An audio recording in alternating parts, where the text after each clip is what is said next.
Walt's hands rested on his knees, the knuckles gnarled, a faint tattoo of an eagle and anchor barely visible on his forearm. The ink blurred by decades. His jacket, a worn olive drab, hung loose on his frame, and a faded ball cap sat low over his eyes. He watched the town wake up, the clatter of the diner's screen door, the hum of a delivery truck, the laughter of kids cutting through the park on their way to school. Ethan, 16 and lanky, slouched past without a glance, his earbuds blasting music, his backpack slung carelessly over one shoulder. Walt raised a hand, but Ethan didn't see it. The old man's fingers lingered in the air, a moment before dropping back to his lap. It wasn't personal, Walt told himself. Kids were like that now. But the sting lingered, sharp as the memory of a letter he'd carried since Vietnam, folded and refolded until the creases threatened to tear. He didn't blame Ethan. The boy didn't know, couldn't know, what it cost to carry a life's worth of quiet scars. Walt had never spoken of the jungles, the gunfire, the friends who never came home. He'd buried it all, like he'd buried his wife, Clara, 10 years ago. The town didn't know either. To them, Walt was just the guy who fed the pigeons and tipped his hat at the post office. Invisible in the way old men often are. Ethan's history teacher, Ms. Harper, had given the class a project: interview a veteran, record their story, and present it to the community at the Veterans Day Assembly. Ethan groaned when he heard it. Boring, he muttered, scrolling through his phone. Most of his classmates were buzzing, already texting uncles or neighbors who'd served. Ethan didn't have anyone like that, or so he thought. When Ms. Harper asked who he'd interview, he shrugged. Dunno. Maybe I'll just Google something. That evening at the small house on Cedar Lane, Ethan slumped at the kitchen table, his laptop open but ignored. Walt was in the living room, flipping through a dog-eared copy of Stars and Stripes. The TV droned in the background, some news segment about budget cuts for veterans' services. Ethan's mom, Sarah, was washing dishes, her movements brisk, her patience thin. Ethan, you need to get started on that project, she said, not turning around. It's due next week. I don't even know any veterans, Ethan said, his voice edged with teenage defiance. This is stupid. Walt's chair creaked as he shifted. He didn't look up, but his fingers tightened on the newspaper. Sarah dried her hands and shot Ethan a look. You could talk to your grandfather. Ethan snorted. Grandpa? What, he's like 100. He just sits there. What's he going to tell me? How to feed birds? The words landed like a slap. Walt's jaw tightened, but he said nothing. Sarah spun around, her voice low and sharp. Ethan Michael, that's enough. Your grandfather served in Vietnam. He's got stories you can't even imagine. Ethan rolled his eyes but didn't argue. Walt stood slowly, his movements deliberate, and shuffled to the back porch. The screen door clicked shut behind him. Sarah sighed, rubbing her temples. Go talk to him, Ethan. You might be surprised. The porch smelled of old wood and the faint tang of motor oil from the garage. Walt sat in a wicker chair, staring at the backyard where Clara's rose bushes still bloomed, stubborn and wild. Ethan hesitated at the door, his phone still in his hand.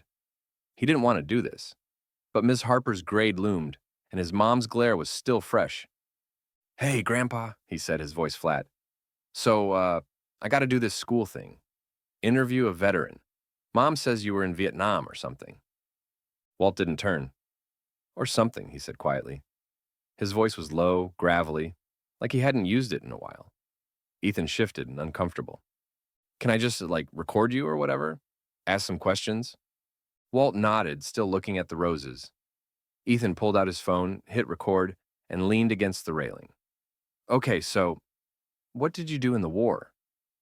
Walt's eyes flicked to him, then away. I was a Marine, 3rd Battalion, 9th Marines. Radio operator. Kept the lines open so we could call in airstrikes, medevacs, whatever we needed. Ethan frowned, trying to picture it. Sounds boring. Just talking on a radio? Walt's mouth twitched, not quite a smile. Not when bullets are flying, or when your buddy's bleeding out and the chopper's late. Ethan shifted, suddenly aware of the weight in Walt's words. He didn't know what to say, so he stuck to his list. Okay. What was the worst part? Walt was quiet for so long, Ethan thought he hadn't heard. Then he spoke, his voice steady but distant. The worst part was coming home. You think the war's the hard part, but it's not. It's the quiet afterward. The way people look at you, or don't, like you're a ghost. Ethan's thumb hovered over the stop button, but he didn't press it. Something in Walt's tone held him there, a crack in the old man's usual silence. What do you mean, ghost? Walt's eyes met his, sharp and clear despite the years. You'll see when you're older. You carry things nobody else can see, and they don't ask, so you don't tell. The interview went on, halting and awkward. Ethan asked his questions. Walt answered in short, careful sentences. But then Ethan asked about family, and Walt's hands stilled. He reached into his pocket and pulled out a small, worn leather wallet. From it, he drew a photograph, its edges soft from years of handling. It showed a young Walt, lean and serious in his dress blues, standing next to a smiling woman in a sundress, Clara, and two small boys. My brothers, Walt said softly. Tommy and Jack. They didn't make it back. Ethan stared at the photo, his throat tight. What happened? Walt's voice was barely above a whisper. Tommy was with the 1st Infantry. Got hit in '67 near Dak To. Jack was Navy on a riverboat. Mine got him in '68. I was the only one who came home. He paused, his fingers tracing the photo. Then Clara, she passed 10 years ago. Cancer. After that, it was just me. Ethan's eyes burned, and he looked away, blinking hard. He'd never heard this before. Never asked. The weight of it settled over him, heavy and unfamiliar. He stopped the recording, his hands shaking. I'm sorry, Grandpa, he said, his voice cracking. I didn't know. Walt nodded, tucking the photo away. Nobody does, unless you tell him. The Veterans Day Assembly was held in the high school gym, a cavernous space that smelled of floor wax and sweat. The bleachers were packed with parents, teachers, and students, the air buzzing with chatter. A banner hung above the stage, honoring our heroes. Ethan stood at the podium, his note cards trembling in his hands. Walt sat in the front row, his cap pulled low, his face unreadable. Ethan cleared his throat. My name's Ethan Ellis, and I interviewed my grandfather, Walter Ellis, for this project. He's a Marine veteran who served in Vietnam. I thought I knew him, but I didn't. Not really. He told Walt's story, haltingly at first, then with growing conviction. The radio calls under fire, the friends lost, the brothers who never came home, the wife who held him together until she couldn't anymore. The gym grew quiet, the kind of silence that presses against your chest. Ethan's voice broke as he read from Walt's old letter, written to Clara from a foxhole in '69. I don't know if I'll make it back, but if I do, I'm going to marry you and build you that house with the roses. Don't let me forget. When Ethan finished, the gym was still. Then Ms. Harper stood, her eyes wet, and began to clap. The sound spread slow at first, then thunderous. Walt didn't move, but his shoulders straightened, just a fraction. Ethan saw it and felt something shift inside him, a mix of pride and shame for all the years he'd looked past the man in front of him. After the assembly, people approached Walt. A handshake from the mayor, a nod from the diner's owner, who'd served in Desert Storm. A quiet thank you from a teacher whose father had been in Vietnam too. Walt took it all with his usual reserve, but Ethan noticed the way his eyes lingered on the crowd, like he was seeing them for the first time. In the weeks that followed, Willow Creek changed. It was subtle, a new bench in the park with a plaque bearing Walt's name and service, funded by the diner's tip jar. A weekly coffee meetup for veterans at the community center where Walt started showing up, his stories growing longer with each visit. Ethan started sitting with him on the porch, not for school projects, but just to listen. The roses got a new trellis, built by Ethan and his classmates. Walt didn't talk much about the assembly, but one evening as the sun dipped low and painted the sky orange, he handed Ethan a small box. Inside was a bronze star, its ribbon faded but intact. You keep it, Walt said. So you don't forget. Ethan nodded, his throat tight again. He didn't need the medal to remember. He saw his grandfather now, not just the old man on the bench, but the Marine, the brother, the husband, the survivor. And he saw something else, how a single story, told at the right moment, could ripple outward, touching a town, a family, a boy, who'd never thought to ask. I am very pleased when you subscribe and our community grows. Nowadays, it is very important to respect the veterans who gave their lives for us. So do not forget our veterans, and let's expand our community together. Winter had settled over Willow Creek, the air sharp as a blade, cutting through even the thickest coats. Snow-dusted Main Street, muffling the usual hum of the diner, where the scent of coffee now mingled with the warm spice of cinnamon rolls baked for the holidays. The flag above the town hall fluttered less boldly, its colors muted against a gray sky. The bench in the park, where Walter Ellis once sat daily, now held only a thin layer of snow. Walt hadn't left the house in weeks. His health had started slipping in the fall, not long after the Veterans Day assembly. At first it was subtle, a shortness of breath after a walk to the post office, a tremor in his hands stronger than usual. Ethan noticed how his grandfather lingered longer on the porch, staring at Clara's roses, now withered under frost. Walt brushed off Sarah's concern, his daughter, muttering about old man aches. But by December, the cough had deepened, his face grown paler, his eyes, once sharp, clouded with fatigue. The doctor at the clinic called it pneumonia, complicated by years of smoking and old scars in his lungs, a legacy of a war Walt never spoke of. Ethan sat by his grandfather's bedside in the cramped bedroom of the Cedar Lane house. The room smelled of medicine and the faint must of an old book on the nightstand. A collection of letters sent to Clara from Vietnam.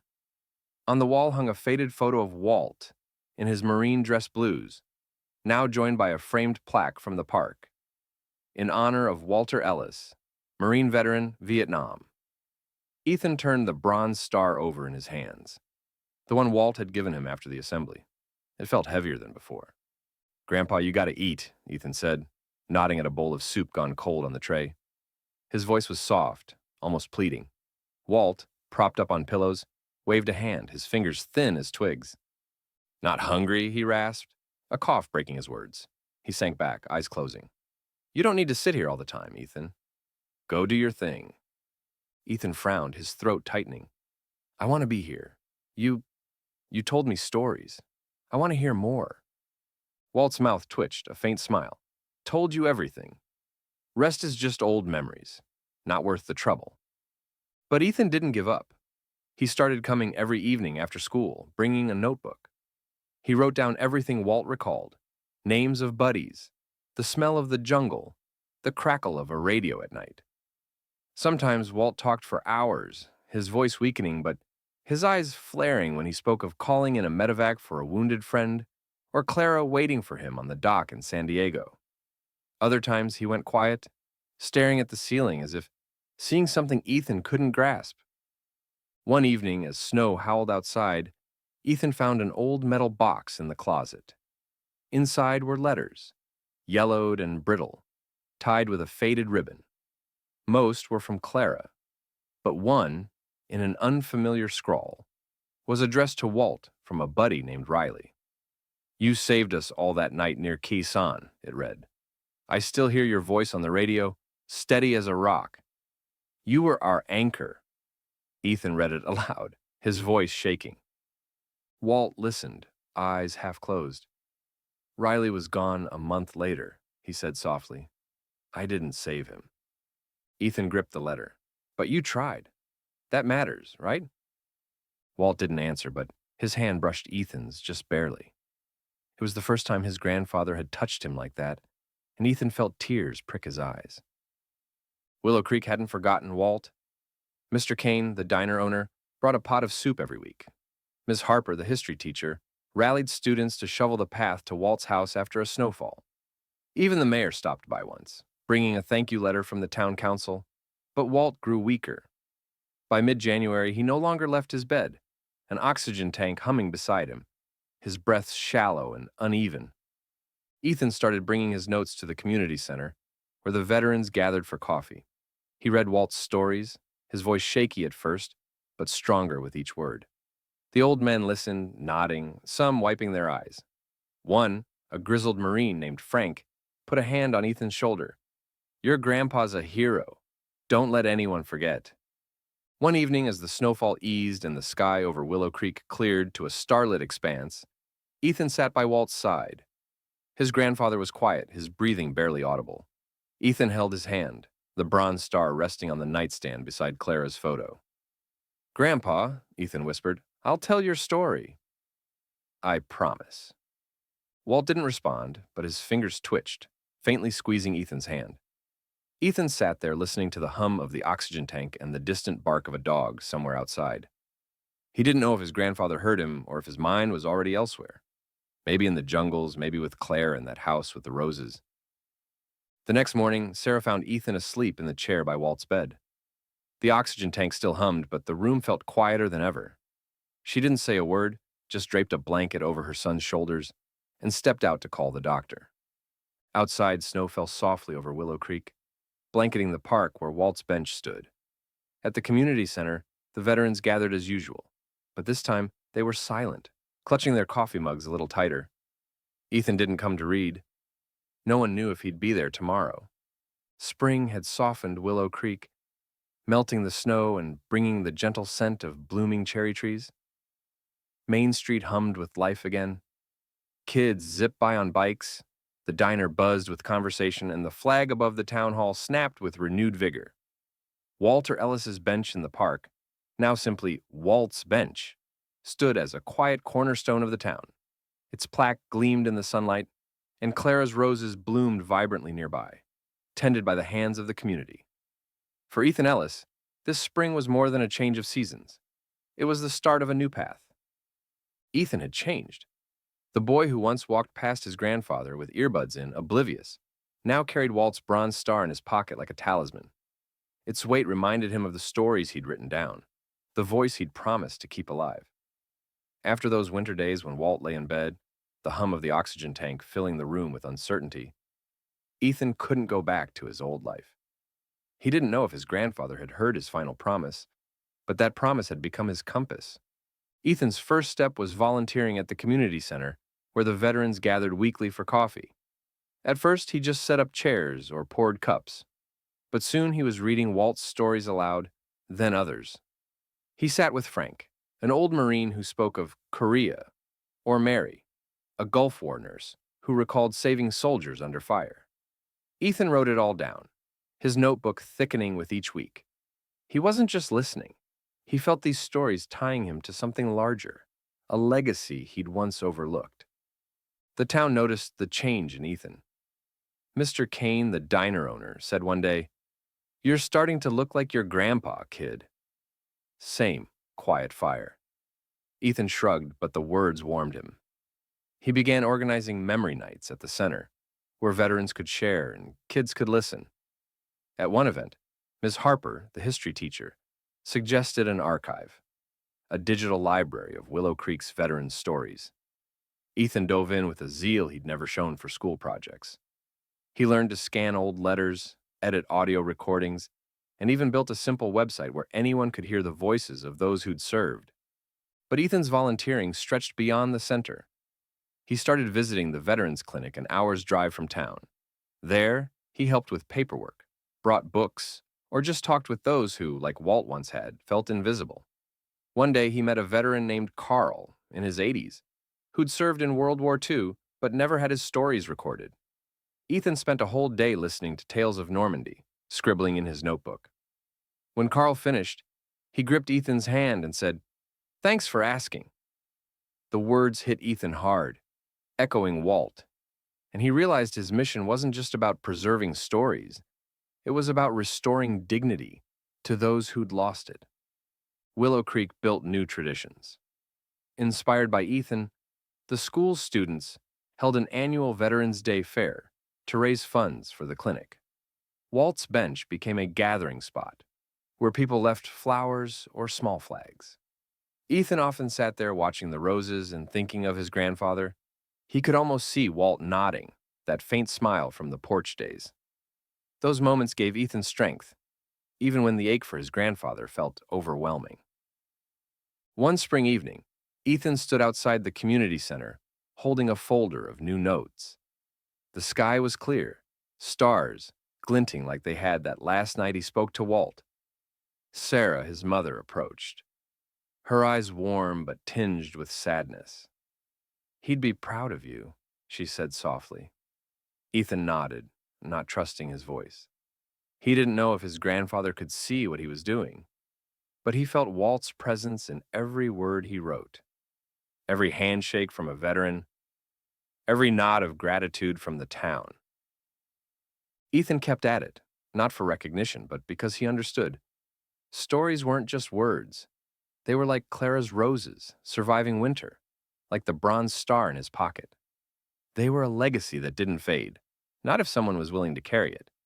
Ethan had become that someone, and Willow Creek carried it with him. These are the stories we tell at Hoffman's Stories, tales of those who carry their burdens quietly and those who learn to see them. Who in your community has a story waiting to be told? Share it with us. Subscribe to Hoffman's Stories to keep these voices alive.